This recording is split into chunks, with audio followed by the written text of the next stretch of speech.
What is up, everybody? This is our first Slate vid. It is myself, Ryan, and Randy. We are both part of the Spit and Seeds podcast.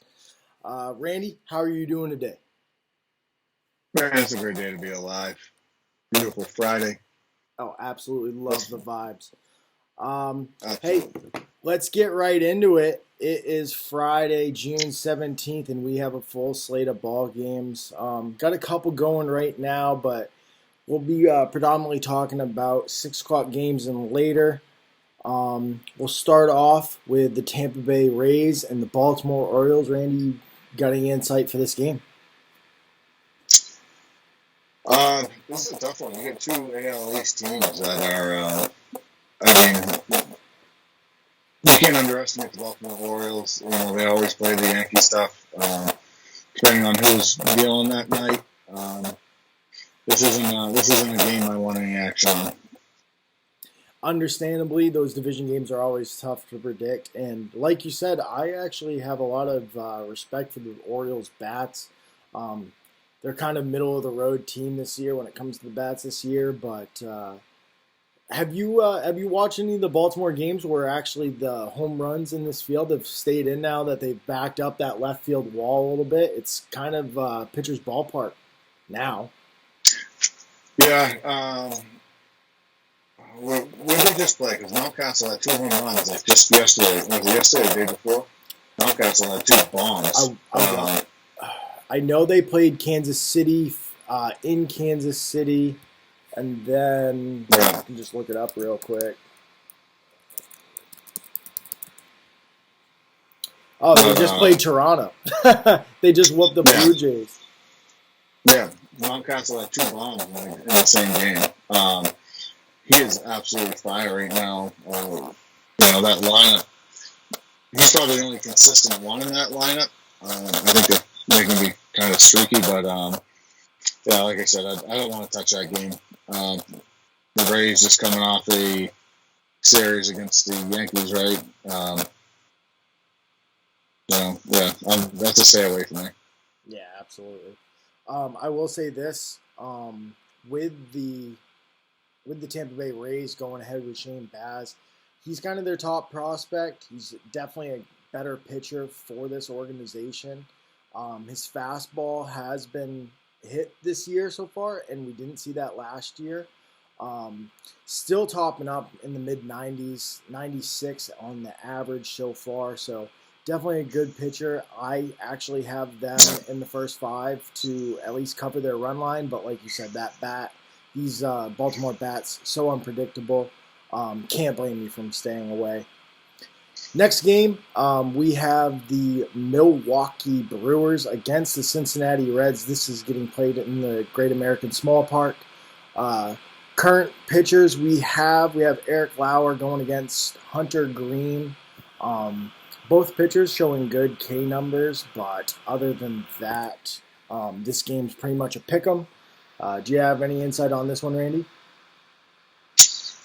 Um, I'm still waiting for the Brewers bats to be consistent. Mm-hmm. Um, the you look at this lineup, their lineup, and you're like, oh, this guy's a good. Yelich, way off his numbers from his MVP season. Got that big contract and just hasn't lived up to it. And I think he hit a solo bomb last night. But other than that, just this lineup's way too inconsistent. I would actually. I'm not going to play. I'm not going to have a play on this game. I would lean the Cincinnati Reds in this game, personally.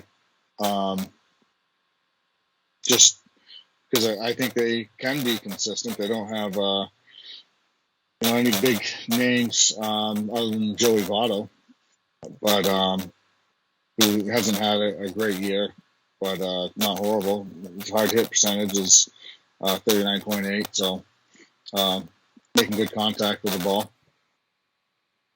So I would actually lean the Reds, but I'm not going to have a play at this game. And you can actually get the Reds depending on what book you go to with minus 104, 105.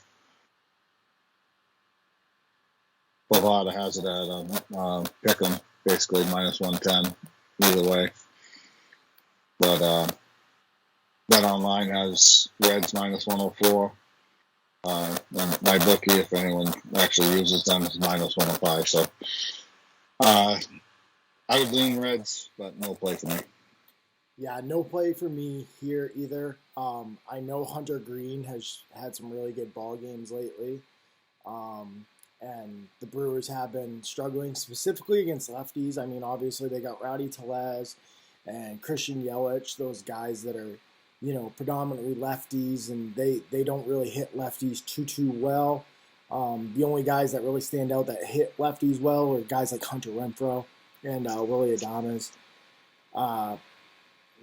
Overall struggling, and then the Reds had such a bad start to the year that I think people are still very hesitant to bet them. I would say that if you had to put gun to my head, I would pick the Reds with you in this one at home with their stud going, their stud prospect, but overall stay away because just as much as Hunter Green can KO a lot of guys, like I said, he takes 30% of the batters he faces. And he's got a 216 expected batting average against this year. He's been pretty damn good. You never know when he's going to get shelled by those lefties. Like I said, he's a hard-throwing righty. So doesn't really apply, the Brewers lineup doesn't really work into his favor with people like Christian Yelich and Rowdy Tellez. Yeah. Right. After that... what's that? Likes to walk guys too, so... Yeah. There's going to get runners on. Yeah.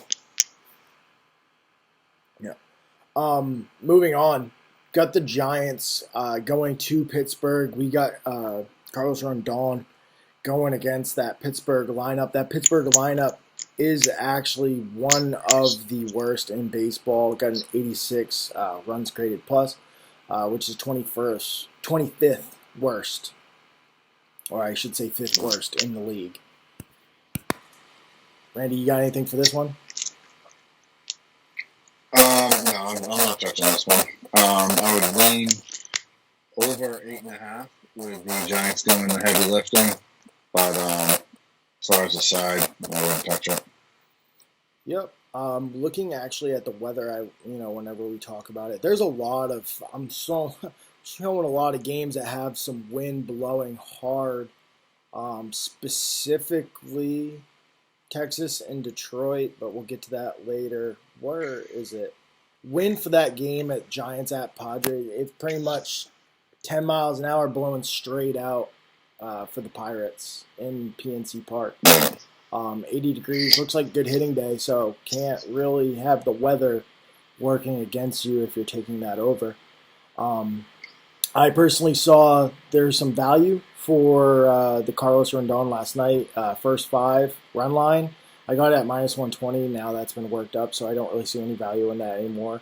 So as far as any other plays for me, I'm staying away.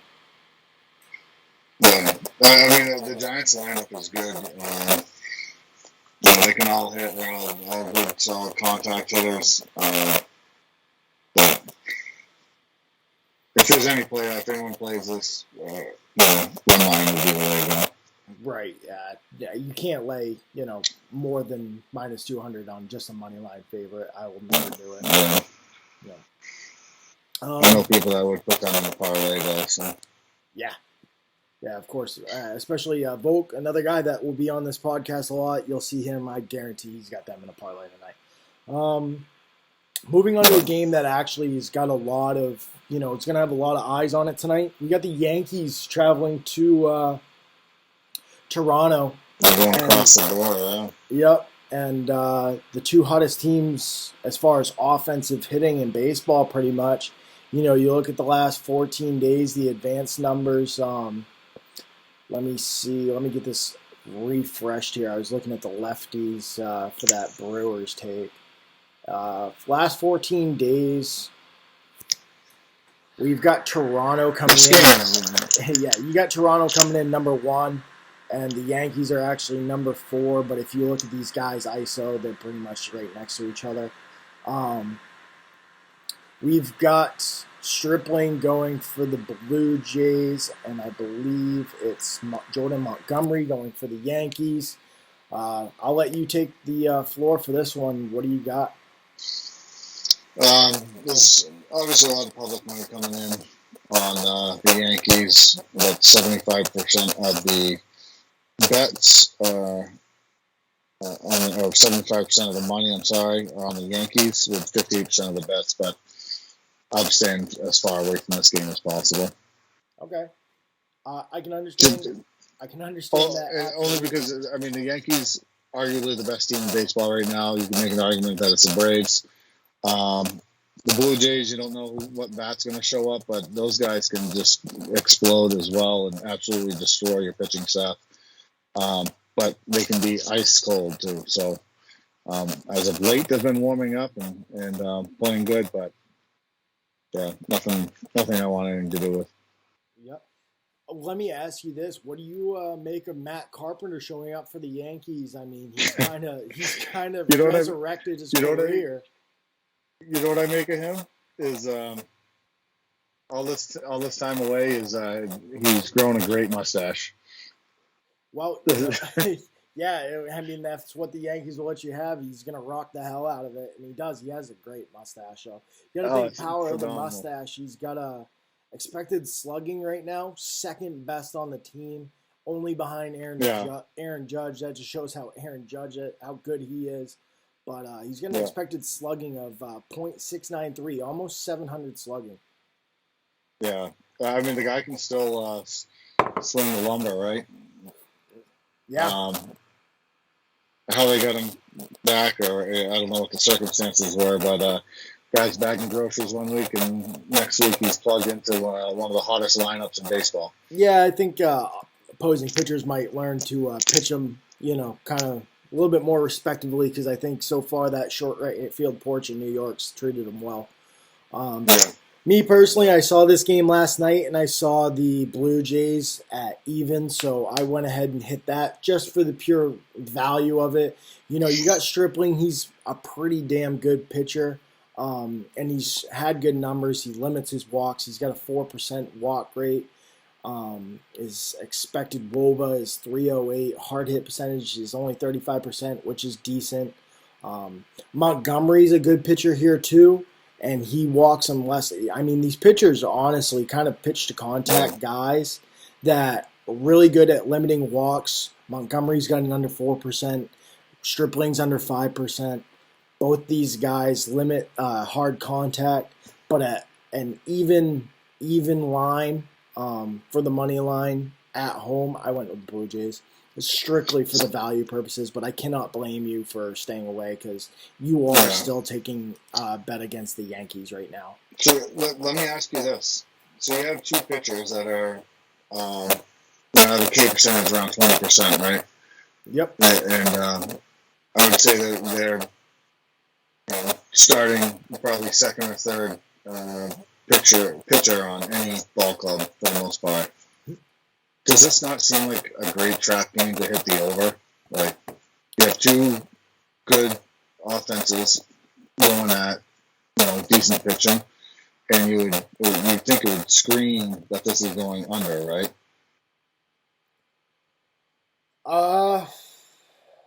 Well, the over is under is 9, so when I see that, it's almost too high for me to bet with guys that have been have good numbers.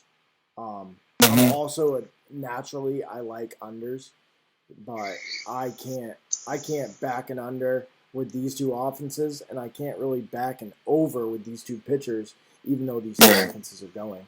It was strictly a stay away spot for me, pretty much. Yeah, I mean, as you know, I like to bet overs, but and I'm not touching this one. I do see some places that have it at 9, but juiced to the over at 20 cents.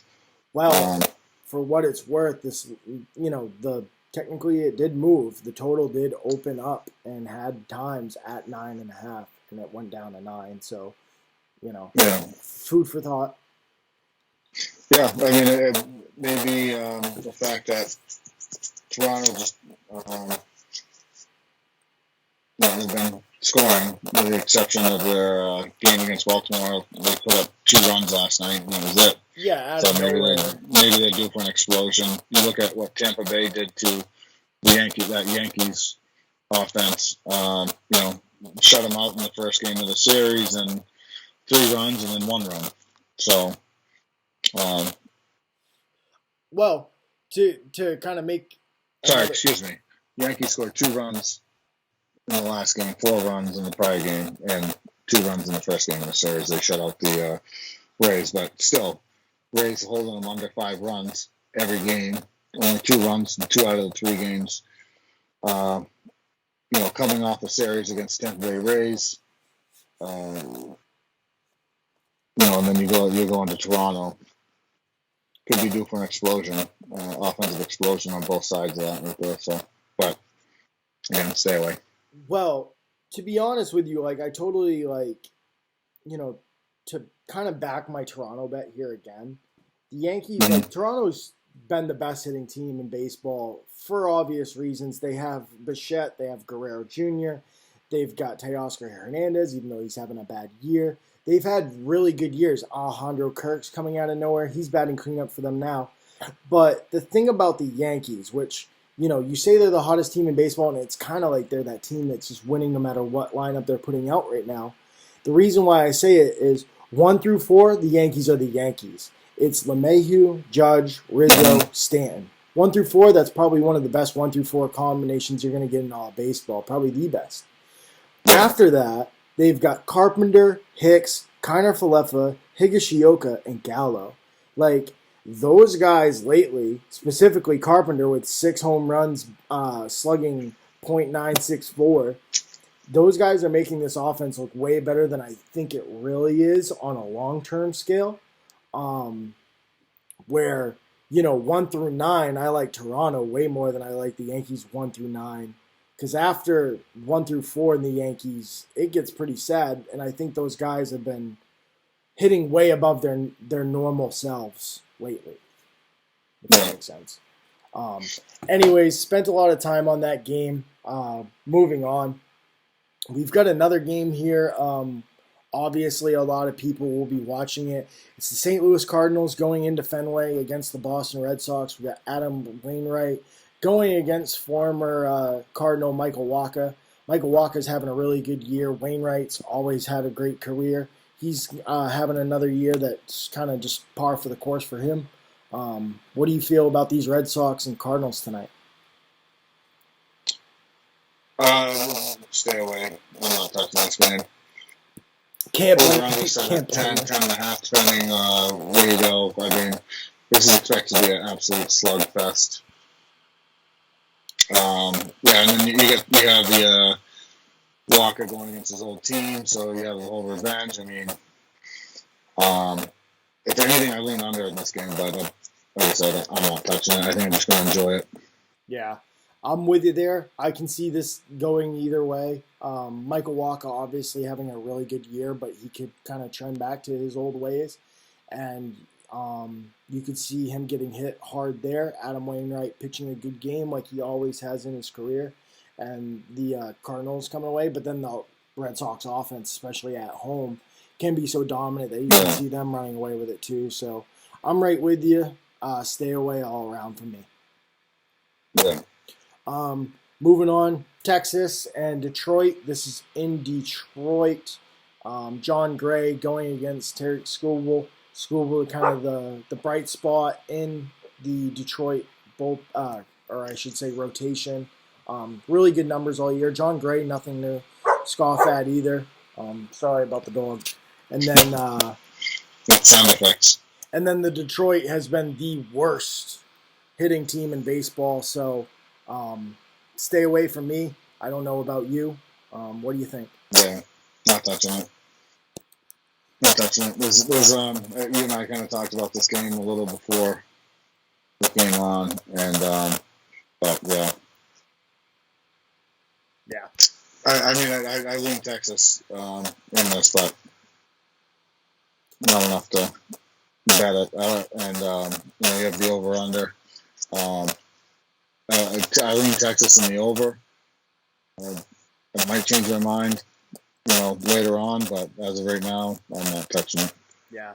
Last night. If I bet it, I'm betting over 8. Yeah, last night I bet the under, but I did not see the wind. The wind in Detroit is blowing 16, 15 miles an hour straight out. Really good hitting weather, 80 degrees, no, clear, beautiful day in Detroit. So great hitting weather. Can't really blame you. As far as the game, I can't really go against Tariq Skubal. You got to be a really good hitting team against lefties for me to go against Skubal. Rangers aren't that. And the Tigers don't hit enough for me to back them. So it was just an overall stay away.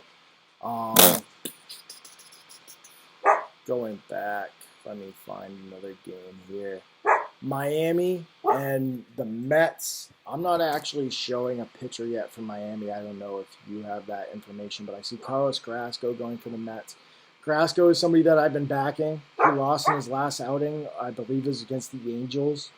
The Mets have been a good hitting team. I know you like the Marlins a lot. What do you think? Yeah, I'm a big fan of the Marlins. They don't have a pitcher listed right now, but again, they're sneaky good. They're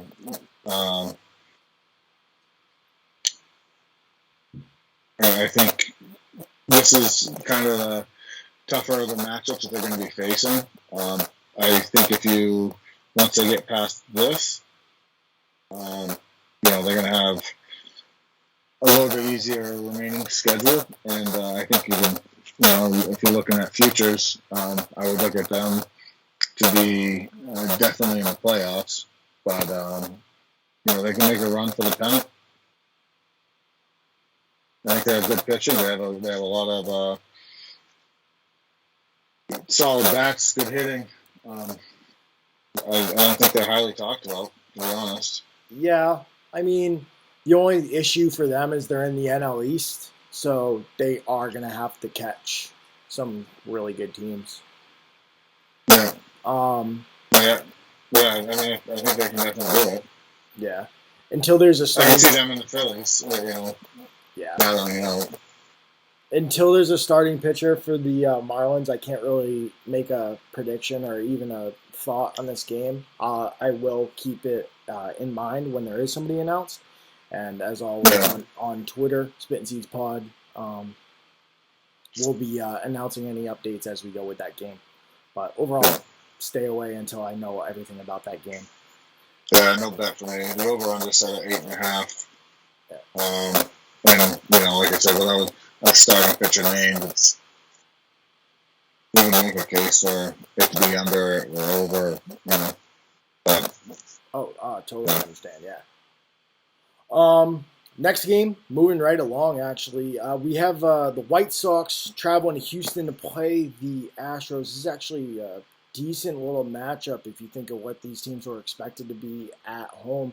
White Sox, do you want to take a second? White Sox just haven't been the same team. What do you think's going on with them? Just took one of those slumps. I think, we're almost halfway through the season. Giolito hasn't been the Giolito that we're used to. And so that's not helping. And it's putting a lot of pressure on their offense to perform. Jose Abreu only has so many swings in him, so many,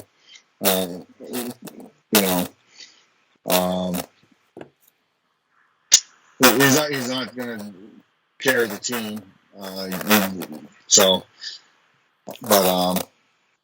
They don't have a lot of bats that are going to scare pitchers, opposing pitching. So, and their pitching staff, which they've relied on heavily in the past, was nothing that's going to put the fear in the opposing batters, especially the Astros lineup. So, with Gurriel and Diaz and Altuve, and is Altuve? He's still injured. Wasn't he injured? Altuve is probably going to lead off tonight. Okay. Yeah. So I would actually lean Astros in this myself against Giolito. I don't expect this to be a slugfest, though. I can tell you that. Yeah. I mean, I can totally understand the line actually for the Astros is minus 166 against Giolito. So that's a, Yeah. it's, I feel like a lot of the public feels the same way that you feel about it right now.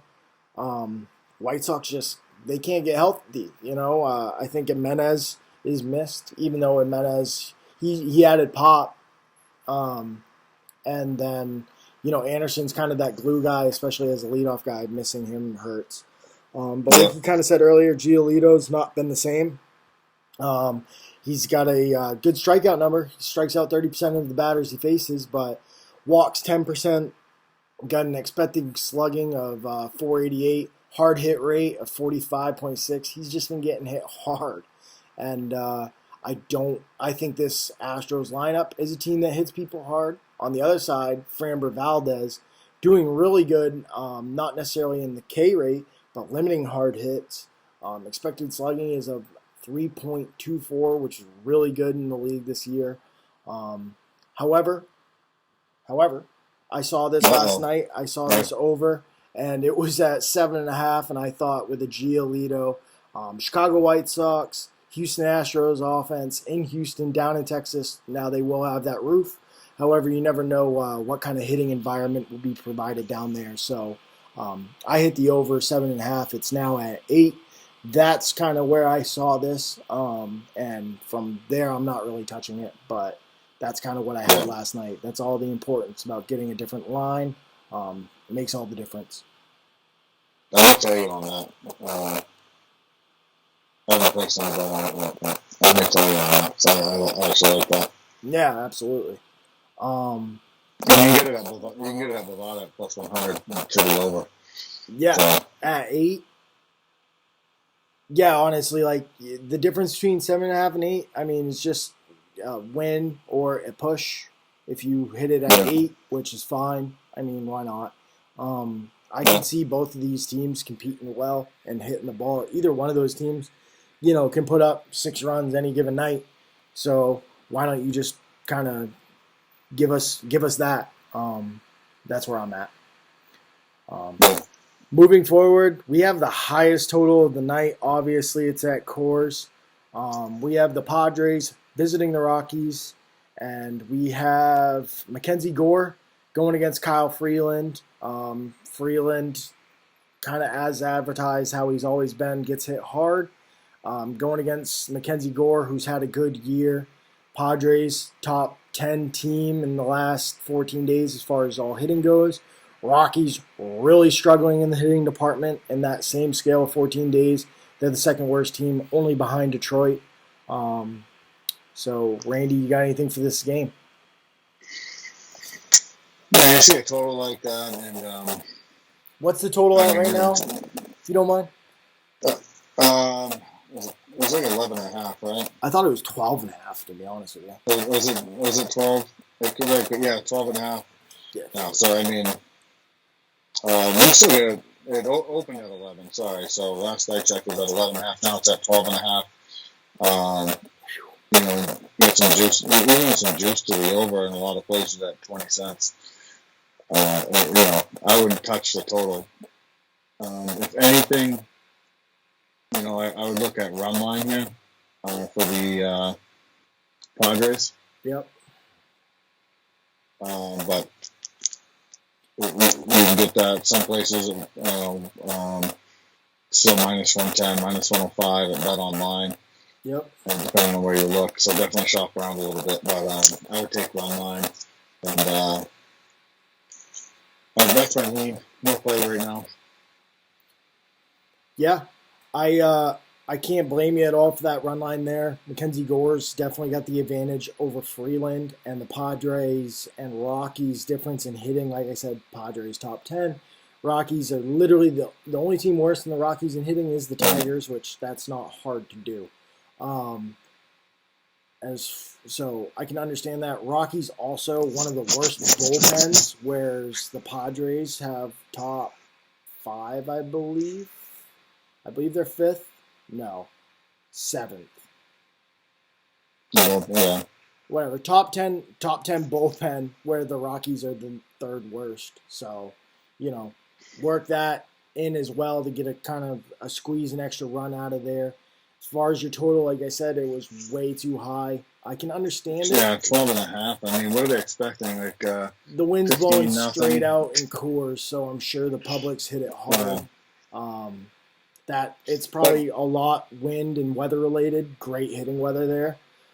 Feels like 90, so Let me ask you, can you see what the what are the Rockies? What's their home record?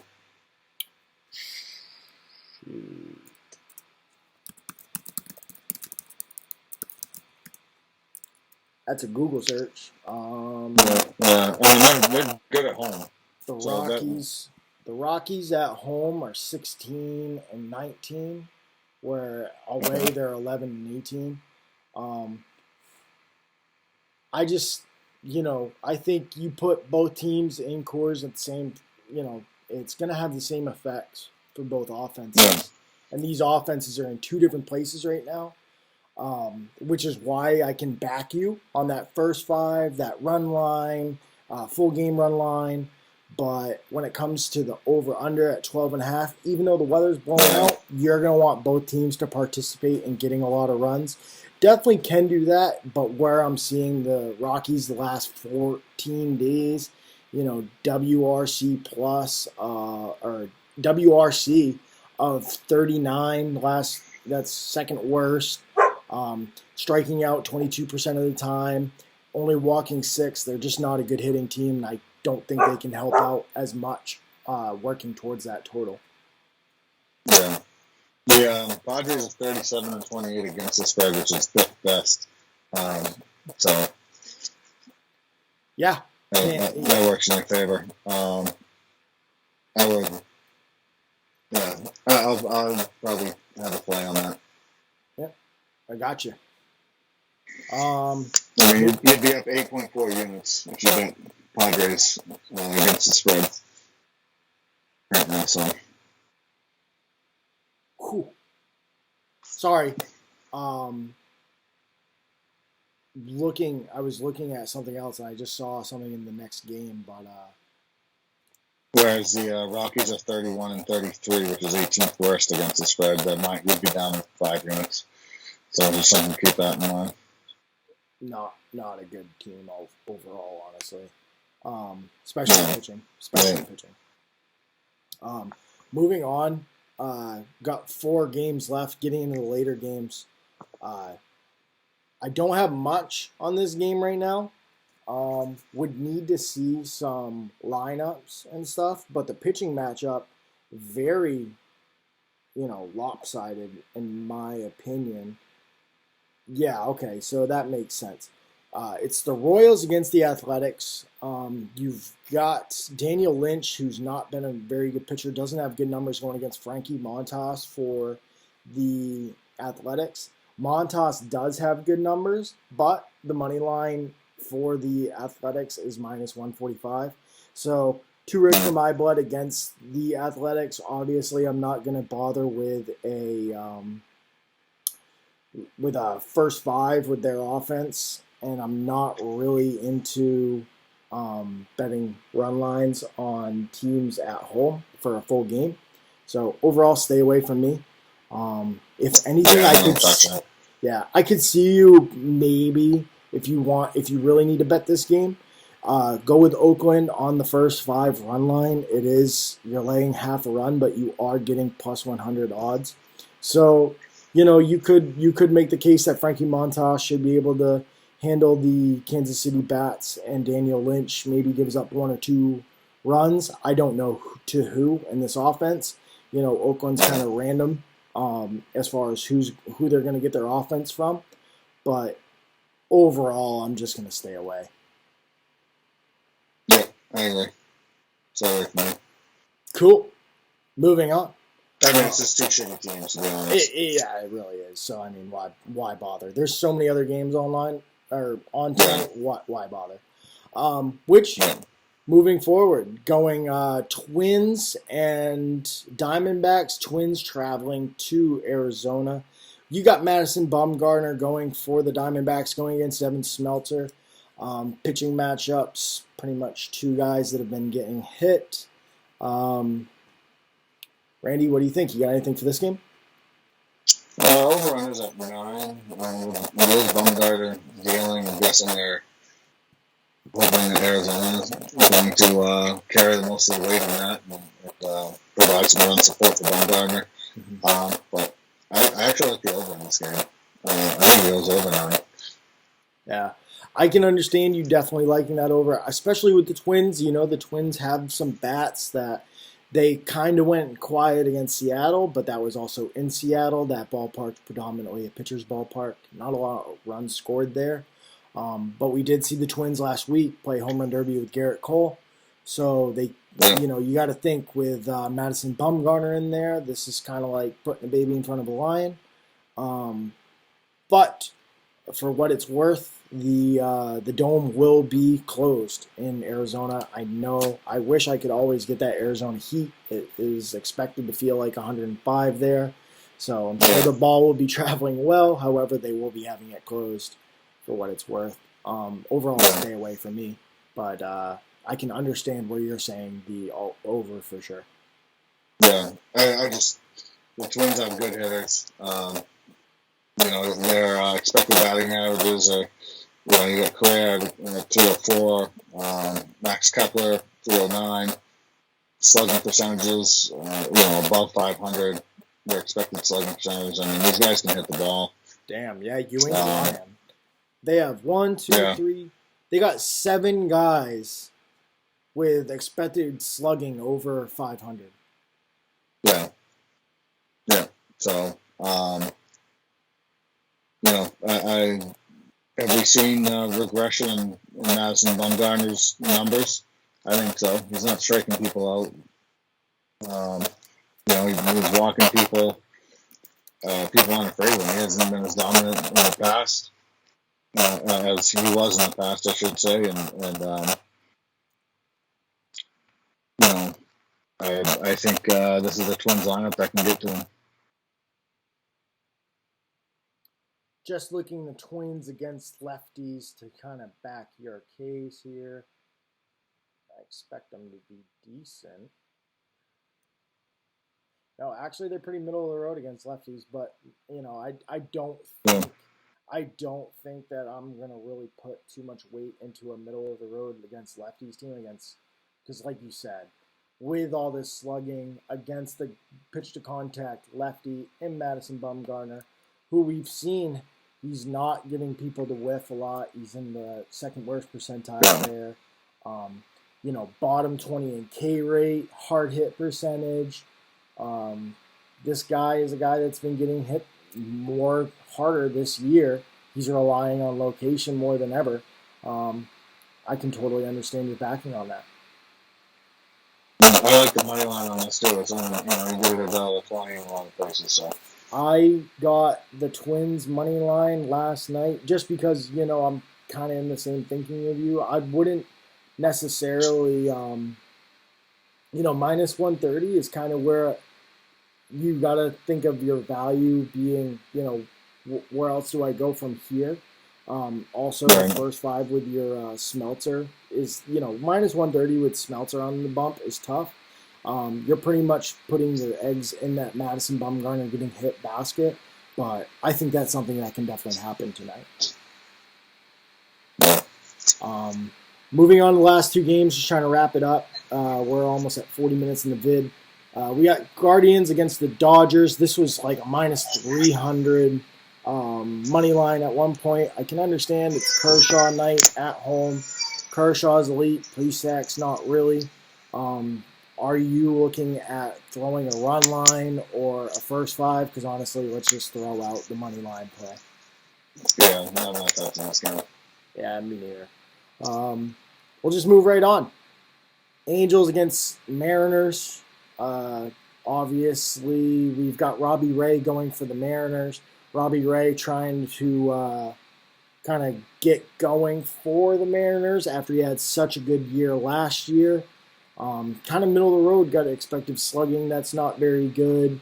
His average exit velocity is 90.5, which is really not good. Michael Lorenzen, decent pitching stuff, against the Angels that are getting healthy. Watch out. What do you think? I mean, I think the Angels could win this, to be honest with you. Rays ERA is 4.52. He's a record of 5-6. He's been getting a hit. Lorenzen 2.45 ERA. So, just for talking, since this is our last game, we can spend a little bit of time on this. What do you think of the Angels? They just they started off so hot, and then they went through that giant losing streak where they fired their coach. Right. Who just Madden, who that earlier that day, and did you hear he went and got a mohawk to show team camaraderie, and they fired him before he could even show the team. Oh, I did not hear that, but that is cool. Yeah. He went and got a mohawk. He's like, shake things up a little bit. And they fired him before he even got to go show the team. That's rough. Oh, shit. Isn't that great? That's rough. I mean, I don't know if it's great for him, but it is what it is. Yeah. Do you think they're plus 111 now? They were plus 120 when I took them last night. Do you think it's something that they can pull off tonight? I hope so. I think it was a very winnable game for the Angels. Very winnable. Yeah, I mean, let's hope that they've kind of knocked off the rust on that old self, because they were one of the bottom hitting teams in the league. They're starting to come out of that. They're now 20th in rated runs created plus, but they were in the bottom 5. So they're starting to come on out of it as they're getting healthy. I agree with you. I think it's something that they can win. So we beat Seattle last night in the first game of the series, 4-1. Prior to that, the Mariners lost to the Twins, 5-0. They beat the Twins 5-0, but then they had, the Mariners have lost 4 of their last 5 games.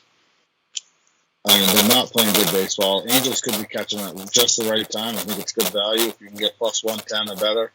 I think it's a very winnable game. I think so. I like the play. I like it. I like it a lot. Well, that just about wraps it up for all the games. Randy, you have any closing points, closing arguments, if, ands, or buts? So the one thing I would like to look at, and I don't know if you can pull it up, but K-prop for Robbie Ray tonight, actually. Robbie Ray K-prop. That is something that I can find on my phone way faster than I can for... Yeah, it's...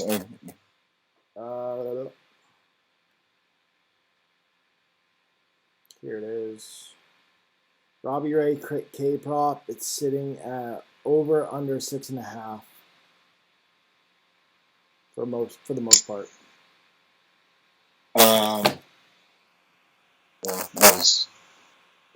It's $30 a juice on the over, minus 130. Yeah, stay away. Never mind. Yeah, it's a high number. Yeah, that's too high for him. Yeah, I mean, he may hit it, obviously, with the juice to the over.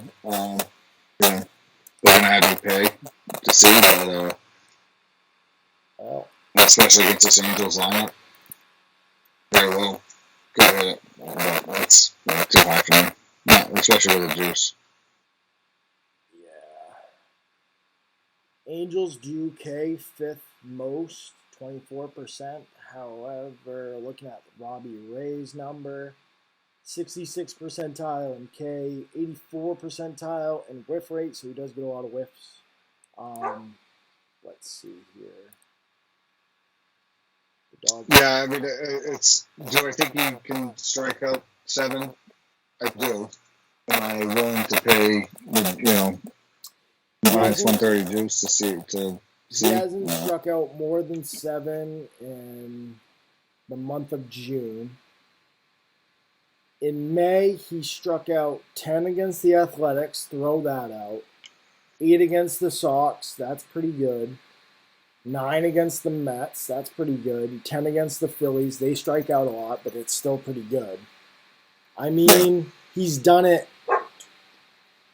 5 times, and he started. What is this?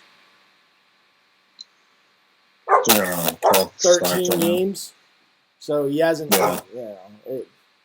I would stay away from it and just look. I think if he is going to do it again, he's going to do it against this lineup. Yeah. But I'm not paying 30 cents juice. No, I can't find the value of it either. But all right, man. Everybody, I hope you guys found some type of value in this video. As always, if you want more, like the stream, like the page, subscribe so you can always get all of our new videos when they come out. We're gonna produce these things. I'm trying to get on here every day and give off a free winner, at least what I'm thinking. And we'll try to get back at more, especially as things become legalized and there's more sports betting becoming legalized throughout the states. Randy, thank you for joining me today, and everybody, good luck.